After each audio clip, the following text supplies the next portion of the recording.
Buongiorno amici del canale. Ciao. Allora, ci vedono doppio oggi? Sì, ci vedono doppio. In effetti ci vedete doppio. Perché sono due cassettoni completamente gemelli.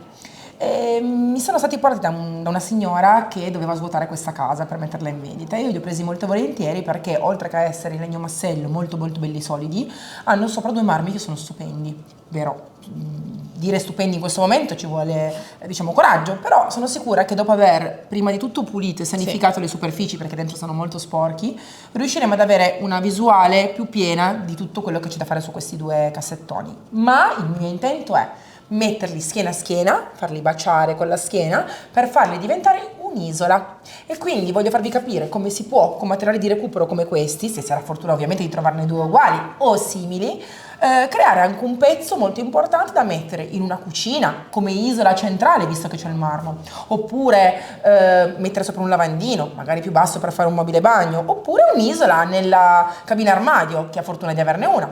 Quindi impariamo bene come salvare questi pezzi che possono essere veramente un valore aggiunto. Partiamo? Partiamo.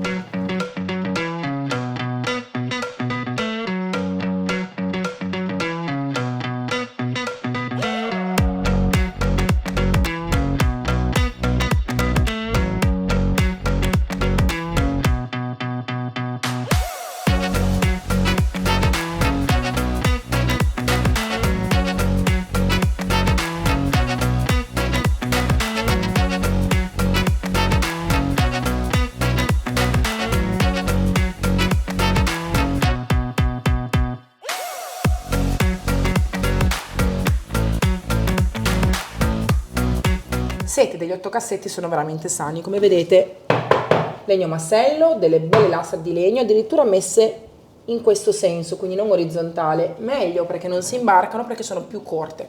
Invece uno degli 8 cassetti, proprio l'ultimo in basso a destra, era veramente rovinato perché non era stato fatto con le stesse tabelle di legno. Esatto. Anzi, forse c'erano e l'hanno già cambiato all'epoca.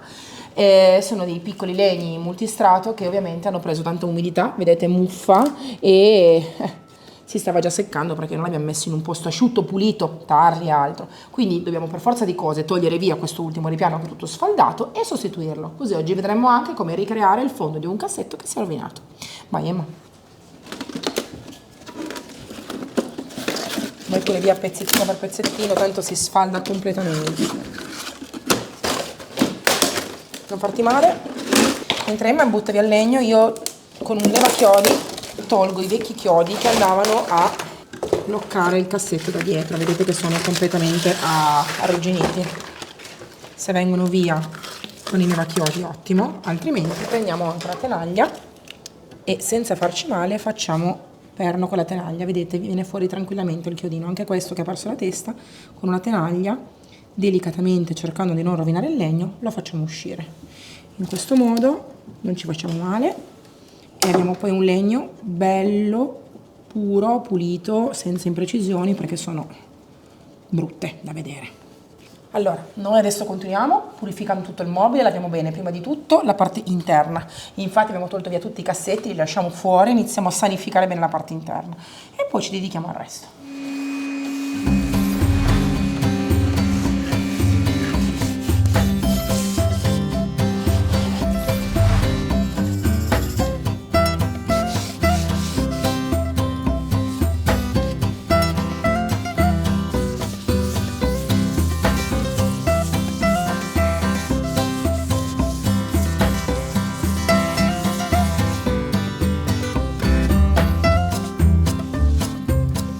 Abbiamo iniziato a sanificare i mobili, vero? Scendoli molto bene dentro, però adesso iniziamo anche col cassetto. Abbiamo preso un multistrato che misura più o meno 8 mm. Ce l'avevamo già in casa, veramente, ho avuto questa fortuna, vedo sempre dei rimasugli, vero? Fatto, c'era. Ed è molto spesso bellissimo trovare dei multistrato così, anche perché la scanalatura che c'è già nel cassetto ci permette di sostituirlo con un buon spessore, così non si imbarca. Dovete tener conto di quelle misure. Allora, Prendiamo la prima, che da dentro l'inseratura, quindi infilo proprio il metro fino a fine del cassetto. sarebbe meglio se voi andaste leggermente dopo la fine, vedete che tanto la battuta di legno arriva fin qua, ecco, potete fermarvi non per forza qui, anche un centimetro dopo, tipo 43 andrebbe benissimo. Quindi questo è la profondità del cassetto. Stesso discorso nell'altro lato, quindi sempre inserendo il metro dentro la guida. Esatto, che ad arrivare di qua, che più o meno siamo sugli 87, più o meno. Sarebbe il caso di tenersi a 86,5, 87, anche perché ricordatevi che si può sempre comunque leggermente carteggiare. Se avete il dubbio, fate quel mezzo millimetro in più, 2 millimetri in più, invece che farne in meno, perché con una carteggiatina di carta abrasiva si sistema. Se invece è troppo piccolo poi è un problema, ok? Quindi noi adesso con un seghetto alternativo tagliamo, perché sul legno Emma ha già disegnato il fondale. Quindi noi qua ci siamo già fatti la larghezza e la profondità. 43, come avevamo detto, e 86,5, come avevamo detto. Se voi siete soli, usate 2 morse per tenere fermo il pezzo di legno alla struttura. Mi raccomando, deve sempre essere ben fermo, perché altrimenti potete farvi male. Quindi 2 morsette e lo bloccate.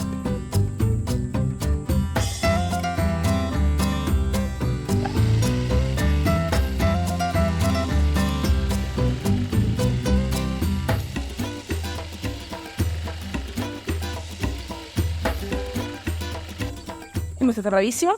Grazie. Dritta, a manualità, Però bisogna sempre fare una cosa prima di provare ad inserire il piano nel cassetto: carteggiare leggermente i bordi, perché è normale che ci sia questo peletto. Quindi nella carta abrasiva media, la spugna abrasiva media in questo caso va benissimo, fa in casa nostro, bisciame, pulisciamo dei bordi e lì scivolerà meglio, ma vedete che dovete sempre guardare i tutorial dall'inizio alla fine, perché ci sono un sacco di tips, si chiamano, un sacco di trucchettini che potete poi sfruttare a vostro favore. E uno dei trucchettini è prendere della paraffina, delle vecchie candele rotte, un fondino di una candela che avete e passarle bene sui bordi. Io questa cosa qua la faccio sempre, sia quando faccio i restyling mobili nei cassetti vecchi in generale per farli scorrere bene, sia quando faccio questi innesti, perché voglio proprio che mi scivoli bene nei laterali e non voglio far fatica nell'inserimento di questo fondale nella fruttolenze. Quindi sui 2 lati sulla parte del fondo andiamo per stendere questa paratina, questo è un panetto di paratina molto vecchio. Vediamo di farlo inserire andando avanti nello stesso modo. Brava, perché è tutto perfetto fino ad ora. Una cosa che penso di fare è metterlo in questa posizione, in modo che l'altra persona vi aiuti, se siete 2 ancora meglio. Visto forse battere. Abbiamo questo martello gommato per far inserire bene nella canalatura il legno.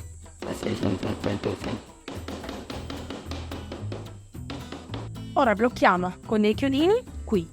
Mai colla perché il legno si muove, vive, respira, e quindi subendo caldo e freddo potrebbe rompersi la colla, non farebbe muovere il legno, invece qui deve muoversi. Invece con dei chiodini semplicemente innestati qui dove c'era comunque la finitura rimarrà fermo, non scivolerà nel tempo, ma non si spaccherà. E la mia sparachiodi seguo questa riga che mi sono fatta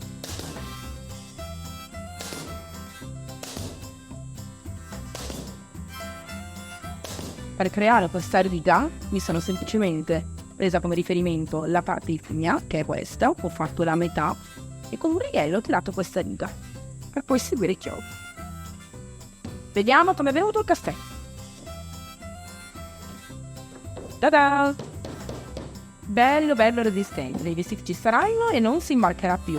Una cosa importante, poi lo dico sempre: le gocce, le colature, guardate qui. Questi sono ovviamente i passaggi della vecchia pittura. Una volta forse si faceva anche molta meno attenzione a queste cose qua, però le gocce sono proprio tanto brutte. Quindi una cosa che faremo mentre ripuliamo, coloriamo, è anche levare queste brutte gocce. Sono antiestetiche. Sapete che la cosa che rende così tanto performante Magic Paint rispetto a tutte le altre pitture che ci sono in commercio è che è l'unica che non produce l'aggrappante. Dico produce perché in tante pitture vi dicono che non serve l'aggrappante, però poi lo producono e spesso vi dicono di metterlo sotto.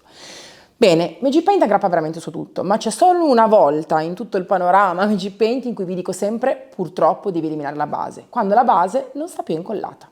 Cosa vuol dire? Che io qua, se la pittura non avesse scrostato, avrei tranquillamente potuto ricolorare sopra, ma non posso. Guardate qui, salta proprio tutto. vedete? Appena io tocco, la pittura si alza, crea dei buchi. E io mica posso attaccare Magic Paint qui sopra, mica posso stendere Magic Paint su questa struttura, a parte che ha un sacco di solchettini, ma poi si scrosterebbe dopo poco, perché per quanto possa essere buona Magic Paint, su una base così tanto instabile non terrebbe neanche un mese. Una cosa però dovete capirla, questo è un cassettone, quello è diverso. Infatti la superficie dell'altro cassettone non è così instabile, è molto più salda, non scrosta passandolo. Per questo motivo noi non andremo a sverniciarlo tutto, anzi, Emma ha già fatto ABA, già anche sciacquato, ma prima di apprestarci nella ricolorazione con colore puro, passerà una spugnettina abrasiva sui lati dove ci sono questi colpettini che hanno leggermente ammaccato il mobile. Questo perché? Per togliere il solco. Quindi a noi qua non interessa togliere tutta la base perché è salda, interessa solo togliere lo scalino che c'è tra la vecchia vernice e il punto in cui purtroppo è stato ammaccato. Quindi due mobili che negli anni sono stati trattati in modo molto differente, evidentemente questo ha subito magari dei cambi termici, caldo e freddo, si è scrostato. L'altro mobile è fatto praticamente uguale, invece ha la pittura completamente salda, quindi lì risparmierò tempo, dopo ABA carteggio leggermente per togliere i solchi e poi coloro. Invece qui è fondamentale per fare un buon lavoro togliere la vernice vecchia. Io la tolgo con il fontermico, perché? Non perché non funzioni lo sverniciatore, ma perché ho visto che ci sono 4 strati di vernici. La prima base c'è la cementite, poi c'è uno smalto bianco, poi c'è uno smalto verde, poi c'è lo smalto marroncino, sono 4 strati. Faccio prima oggi a usare il fontermico. Se non ce l'avete un acquisto veramente minimo, se no fatevelo prestare. Non si compra un fontermico per fare un mobile, ma solo se vi trovate in una situazione tipo la mia. Se non avessi avuto il fontermico e avessi dovuto farlo con lo sverniciatore, avrei dovuto stendere sicuramente 2 volte lo sverniciatore. Sarebbe andata benissimo, l'avrei tolto, ma forse ci avrei messo un po' di più. Io invece qui ho già fatto 3 cassetti, guardateli perché sono eccezionali, anche solamente con la sverniciatura, e in 5-6 minuti farò tutto il cassetto, quindi in pochissimo tempo. Purtroppo le vecchie vernici puzzano, purtroppo le vecchie vernici sono veramente ossiche e questa addirittura si leviga, si svernicia veramente in modo molto facile, ma le cementiti erano veramente una cosa molto dura, molto particolare da togliere, quindi occhio.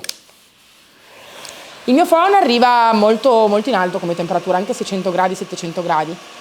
A voi basterà un phon che arrivi a 250-300 gradi. Come vedete, appoggiandolo si iniziano a fare delle bolle e voilà, sotto c'è un bellissimo legno di larice, è veramente bello il legno che c'è sotto. Non potrò purtroppo tenere i cassetti a legno vivo per il semplice fatto che ci sono parecchi buchi. Ho già notato dagli altri cassetti che purtroppo hanno fatto dei buchi nel passato per cambiare le maniglie, insomma hanno purtroppo un pochettino rovinato la superficie. Vedete come la vernice vecchia si sgretola? Cioè si toglie con il fontermico sgretolandosi, non sciogliendosi come le vernici classiche.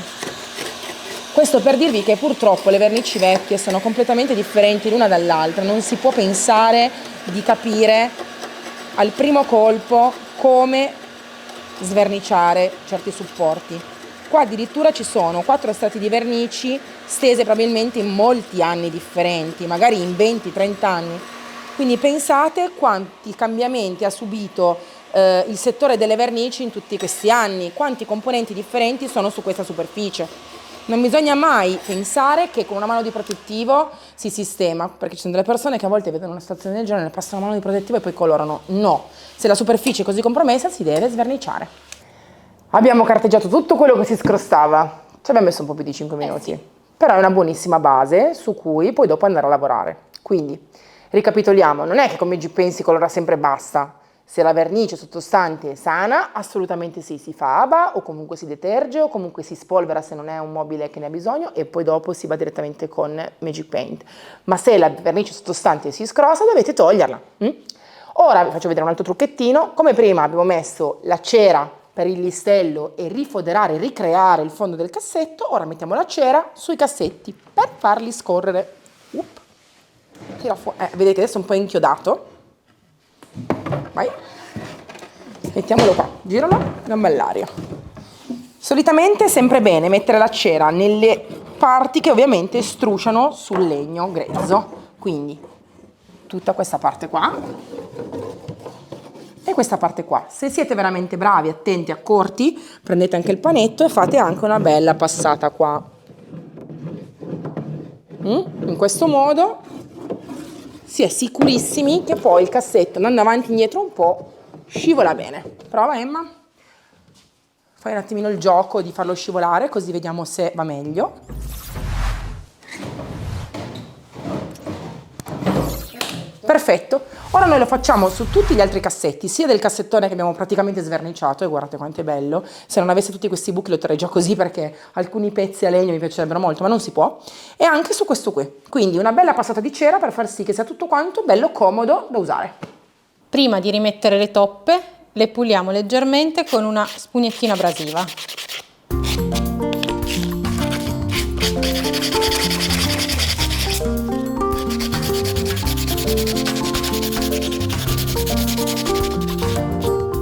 Ecco qua, lo faccio per tutte e poi le rimontiamo. Ma quanto sono belli! Bellissimi.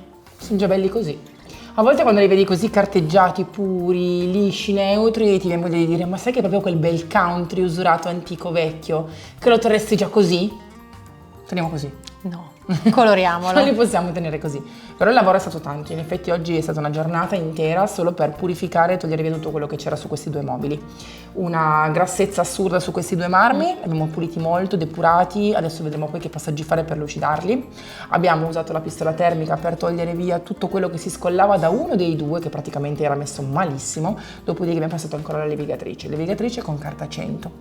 Anche il secondo aveva dei dislivelli perché in alcuni punti c'erano delle ammaccature, ma la vernice era ancora abbastanza salda, quindi non l'ho sverniciato tutto, ma abbiamo semplicemente carteggiato dove si scrostava o comunque dove c'erano alcuni dislivelli.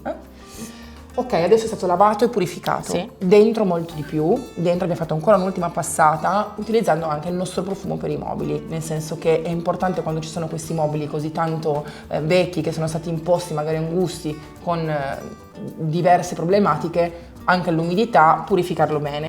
Abbiamo passato dentro anche una mano per lavare con il nostro profumatore Flora. In effetti è pazzesco perché un tappino di profumo dentro un cucchiaio di sale, acqua bella bollente con i guantini, lavate e purificate e il profumo è fantastico, eccezionale. Abbiamo poi tolto tutta la polvere e ce n'era tanta, tanta, e ora sono belli, perfetti per iniziare il restyling. E Emma le vuole colorare, quindi li coloreremo. Però ho due colori, Enjoy o Julia's Grey? Vediamo. Quale colore sceglieremo tra Julia's Grey ed Enjoy? Chi lo sa? Dovete guardare la continuazione del tutorial il prossimo giovedì per scoprirlo, quindi mi raccomando non perdetevi la fine di questo bel tutorial. Al prossimo restyling, ciao!